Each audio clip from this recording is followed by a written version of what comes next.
এত চিল্লা চিল্লি কেন? এই সারাইছে বসে আমি আসতে একটু লেট করছি আর সবাই মাছের বাজার লাগিয়ে দিচ্ছ। ওই ক্লাস ক্যাপ্টেন কারা রে? স্যার আমি স্যার। তোরে না কইছি ক্লাসে যে কথা কইব তাগো নাম বোর্ডে লেখে রাখবি। স্যার লেখছি তো স্যার।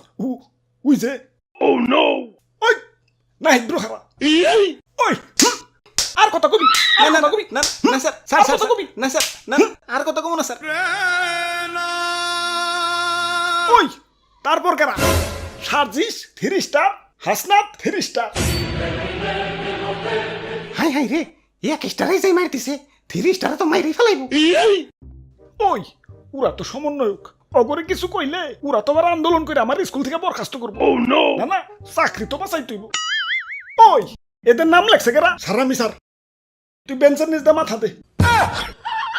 এ স্যার এটা তো বেআইনি। তুইও বেঞ্চের নিচ দা মাথা দে।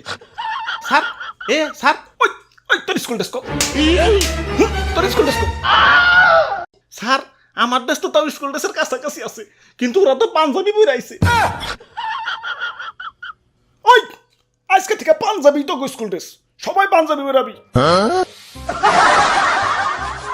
চাকরি তো বাঁচাই তুইব। আচ্ছা শোনারা, তোমরা দুইজনকে সমন্বয়ক আসিফ নাহিদ ওরা কো? ওরা আর আসবো না স্যার। কেন আসবো না? কেন আই স্যার কি করবো স্যার? কেন পড়ালেখা করবো? পড়ালেখা করে আর কি করবো স্যার? কেন সরকারি চাকরি নিব? ওদের সরকারি চাকরি আর লাগবো না স্যার। কেন কেন? কারণ ওরা নিজেরাই সরকার হয়ে গেছে।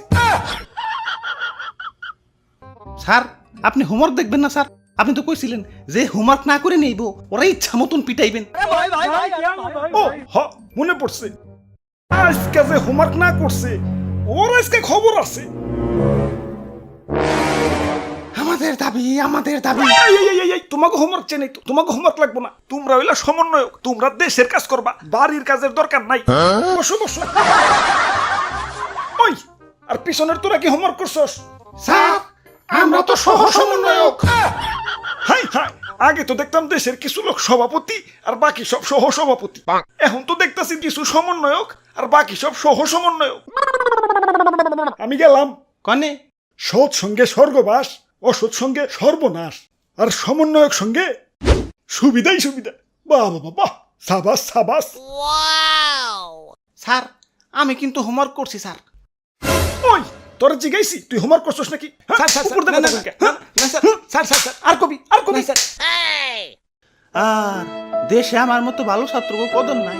আন্দোলন করে আসিফ নাহিদ সরকার হয়ে গেল, বাকি সমন্বয়করা সুপারস্টার হয়ে গেল, আর আমি জেলা হই কদই রয়ে গেলাম।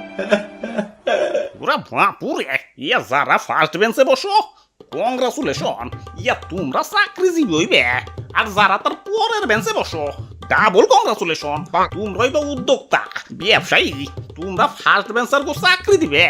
আর যারা আমার মতো লাস্ট বেঞ্চে বসো ট্রিপল কংগ্রাচুলেশন, তোমরা এবার নেতা এমপি মন্ত্রী, তোমরা আবার আগের বেঞ্চার গো উঠবোস করাইবে। আর যারা লাস্ট বেঞ্চেরও পরের বেঞ্চে বসে, মানে ক্লাসে না রাজপথে বসে, তাগো কংগ্রাচুলেট করে ছোট করবো না। ইয়া তোমরাই বা সমন্বয়ক, তোমরাই এমপি মন্ত্রী সহ পুরো দেশের সিস্টেমটাই উঠবোস করাইবে।